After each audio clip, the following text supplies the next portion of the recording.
All right, it's after yet another insane 7 days. It's time for another trip on our famous 8 million now views whiteboard into the Madlanga cinematic universe. All right, keep up because there's a lot going on. Okay. Bheki spilled on absolutely everyone last week, but we have to start with none other than Mkhwanazi making a big mistake, people. Remember, he told South Africa he would arrest Bheki if Bheki broke the law, and then told us that Bheki once sent bank account details to alleged underworld kingpin Cele and Matlala. And Cele and Matlala, allegedly, according to Mkhwanazi, sent proof of payments made to that bank account back to Bheki, which is so serious. Money flowing between these two. Mkhwanazi literally said, quote, "This is not just about phone calls, it's about money. It's criminal." Well, on Thursday, while Cele was at the ad hoc committee, the committee announced that Mkhwanazi had texted them to withdraw the allegations against Bheki. Mkhwanazi now claims that, quote, "the team that was working on the analysis got the bank account number wrong and it's not a reference to Cele." What? Mkhwanazi, you made a clear allegation of dodgy money from an alleged Big Five drug cartel kingpin to the former police minister, and now you say you got it wrong? The team says the bank account got the number wrong. What does that even mean? Does it mean the bank account was never sent? Does it mean he sent another bank account? You need to come back and explain to South Africa properly. You texted us about this? Bro, this isn't a breakup of a 2-week situationship with a baddie you met in Santon. This is accusing the former police minister of getting dodgy money from Cele and Matlala. You can't do this over text. Millions of South Africans have believed everything you've said until now. Now you're admitting a mistake. You need to come and explain properly to South Africa. But now, thank you very much. It's one thing you can agree with me on. But now we must talk about Bheki and Cele and Matlala. Because remember, Bheki stayed the night in Cele and Matlala's luxury penthouse suite in Pretoria for free twice on Cele and Matlala's invitation. Cele claimed that when he did that, he had no idea about all of the serious criminal allegations against Matlala when he accepted those invitations. But he also says he stayed at that penthouse suite when he was no longer in government after being police minister, which means in the last year and a bit. Cele and Matlala has been suspected for serious tender corruption for way longer than the last year and a bit, and Cele claims he didn't know about it. But he was the police minister from 2018 to 2024. What was he doing then? Buying new hats? How did he not know about that? And Cele also twice on Thursday said that he knew Cele and Matlala, quote, very well and called him a cool guy, which is really something that only older people would say, #coolguy. So he said that on Thursday, but on Friday he said he didn't actually know Matlala very well at all and he'd made a mistake the day before. Respectfully, Grootman, what is this?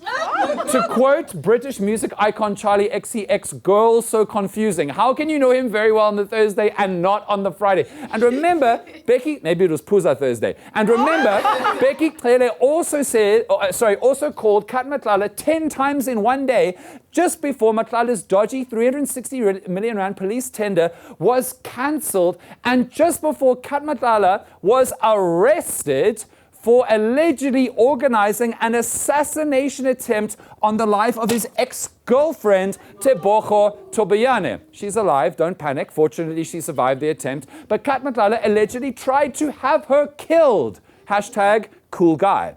And Bheki confirmed another thing at ad hoc too. He did meet, that wasn't supposed to happen, he did meet Cele and Matlala at the house of Cyril Ramaphosa's ex-nephew, Hangwani Maumela.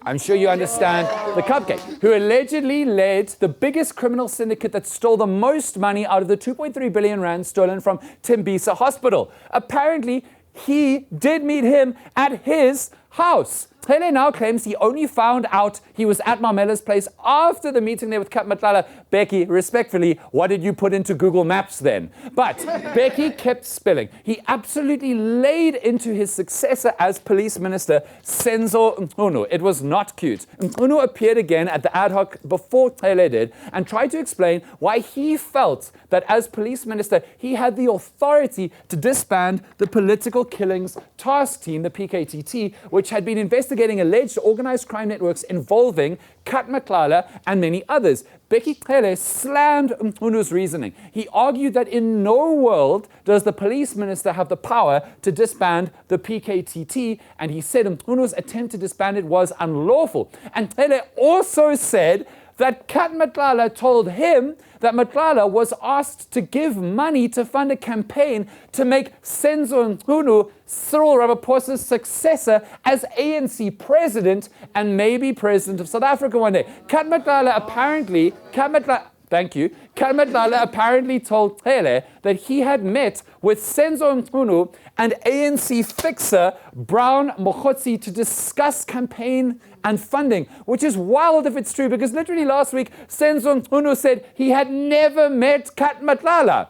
And then Bheki Cele just kept spilling. Remember, the picture forming here is of a police civil war between Mkhwanazi and National Police Commissioner Fani Masemola and the head of crime intelligence, Dumisani Khumalo, on one team, and Senzo Mkhwanazi and members of the police working to protect powerful criminal networks from the law on the other team. One of those police officers is now suspended Deputy National Police Commissioner Shadrack Sibiya, who has been accused of many things, including taking 121 live investigation dockets away from the PKTT to stop them from investigating the likes of Matlala. Bheki Cele told Ad Hoc that Sibiya asked Matlala to sign a police affidavit claiming that the PKTT had stolen a Rolex watch and some jewelry when they were on a raid in Gauteng, even though they didn't, because the PKTT in Gauteng would have then been under the authority of Dumisani Khumalo. Apparently, the affidavit that Matlala was supposed to sign was written by Shadrack Sibiya to make Dumisani Khumalo look bad. Now, this fits with the Mkhwanazi camp's claims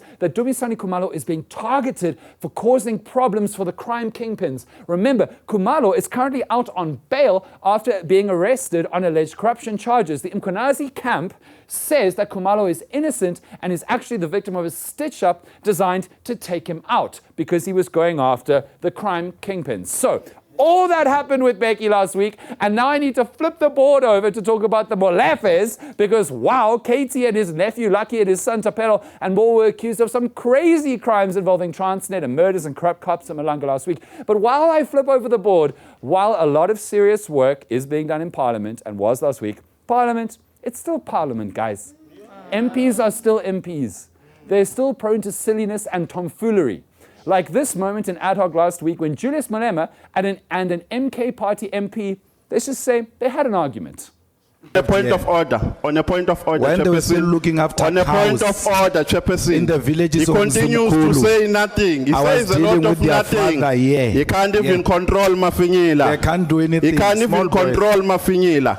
That's the only thing. We're going to speak, Chair, for as long as your weight. we're not going to be bullied by Malema here. And by we're the not right going size to be of bullied clothes. by you. Control your weight? You know, our politicians can be so serious and so effective and so grown up. Malema is so impressive at Ad Hoc. He's been asking good questions, holding powerful politicians to account, and then he also comes with, also, you're fat though. That guy. Okay, now on keeping up with the Molefes at Madlanga, witnesses testified last week anonymously to protect them and keep them safe from harm. And when you hear their claims, you will understand why they spoke anonymously and we only heard their voices. They spoke about the murder of one Armand Swart, an engineer at a company called QTech, which was providing springs to Transnet via a company called the SK Group. Now, as Jacob Zuma once said, listen properly. QTech sells springs for between R3.90 and R4. But then QTech discovered that the springs that they supplied to the SK Group for R3.90 each, the SK Group was then giving to Transnet for R151 each. Wow. SK Group brought 8,000 springs from QTech for 35,380 Rand and sold those same 8,000 springs to Transnet for 1.2 million people. Wow. Now, someone at QTech blew the whistle on the alleged fraud, and then Armand Swart was killed, even though he wasn't the whistleblower. The assassins killed the wrong person, allegedly. Now, Lucky Molefes is someone you need to know about. Lucky Molefes is the nephew of alleged Big Five drug cartel kingpin Katie Molefes. Lucky Molefes was also the Transnet buyer who championed the SK Group to win the contract for the Springs. And when the SK Group got paid, the money allegedly ended up with Tapelo Molefes, who is Katie Molefes' son. As you can see, there are no pictures of Tapelo Molefes, so this is Katie on a baby's body. Okay. When someone at Cutic blew the whistle, the witnesses at Madlanga said that the Transnet investigators asked Lucky Molefes to hand over the tender documents that would prove that the prices for the Springs had been inflated, right? Allegedly, Lucky didn't do that. Instead, he called his uncle, Katie, who approached then police officer Michael Puletau, who organized the assassination of Armand Swart, a then police officer. After Swart was murdered, Michael Puletau was arrested with his alleged partners in crime, Musa Kekana and Floyd Mabusela, over here. Now, Kekana and Mabusela are also suspected of being involved in the failed assassination attempt of Cele and Matlala's ex, Tebogo Tobejane. Same guys suspected of being involved in that failed assassination attempt. One witness said that the car that the alleged assassins used in their hit against Armand Swart was at Katie Molefes' house just days before Swart was killed, and that evidence from Michael Puletau's phone shows constant communication between Michael Puletau and Katie Molefes. And scariest of all, soon after Swart was killed, Michael Puletau sent Katie Molefes a text message saying, "Morning abuti reshap ne?"